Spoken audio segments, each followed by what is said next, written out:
comic books is such a community-driven thing, so it's Totally. cool to have people who you kind of rise up with and continue to work with even back then and even now. And it's finding people with similar sensibilities. And I think that, Chris and I are into very, very different stuff.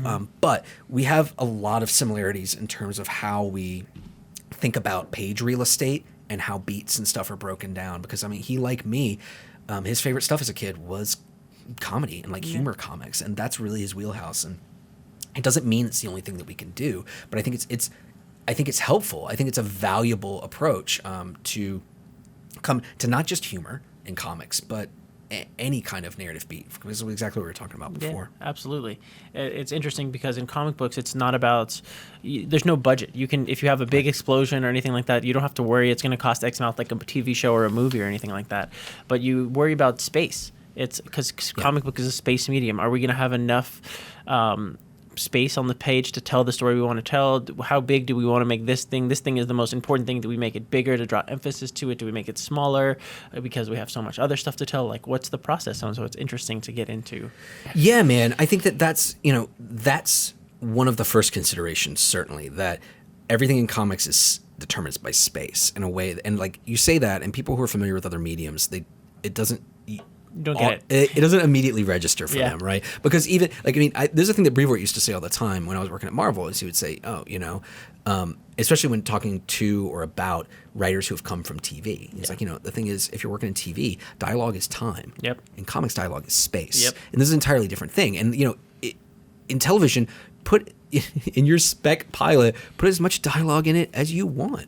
Some of it'll get cut, and they can just talk faster. You've seen Gilmore Girls. Exactly. They'll just burn through it, right? They'll just get through all the one-liners, and it's fine. That doesn't work in comics because you end up with just a white page because of all of the no one wants captions. and you're lousy. It's not a comic book, and people It's want not to what read. it's about. So I think that space and how you use space on the page is the first level of consideration, and I think something I've worked to get better about since Worth, definitely, is another level of consideration, which I think is just as important, but it's even more subtle. It's a slightly more difficult thing to wrap your brain around, which is that comics is about moments, right?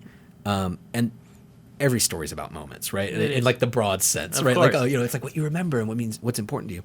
But in comics, on a page, right? So we're looking at Street Fighter G.I. Joe, which is a big fight comic I did. So there's a really good example of it, right?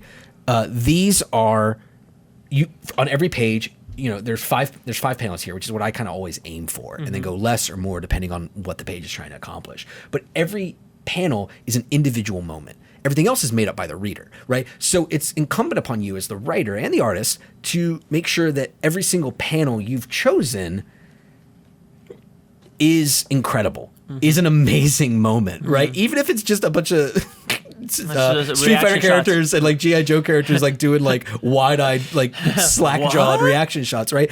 Every panel needs to be incredible, right? Of course. And that's a very Aubrey process thing, because not everybody thinks that way, and there is something to be said for the approach of, it's the stat panels of talking heads and stuff, and then one's a little bit different and things like that. And I would file that under subversion of the rules, right? Yeah. It's what we were talking about earlier. The rule is every panel needs to mean something. Every panel needs to be an incredible moment, because if your comic book is 20 pages, if you have on average 5 panels a page, because any more than that, you're being a sadistic monster to your artist. 5 times 20, that's 120. You have 120 moments per issue of a book, and that's not a lot. Yeah. And you need to make sure that every single one of those means something and carries narrative weight, because that's the beauty of comics, that you let the reader do the heavy lifting, right? You choose the moments to give the reader to encourage them to fill in the blanks the way you want them to. Absolutely. That's amazing.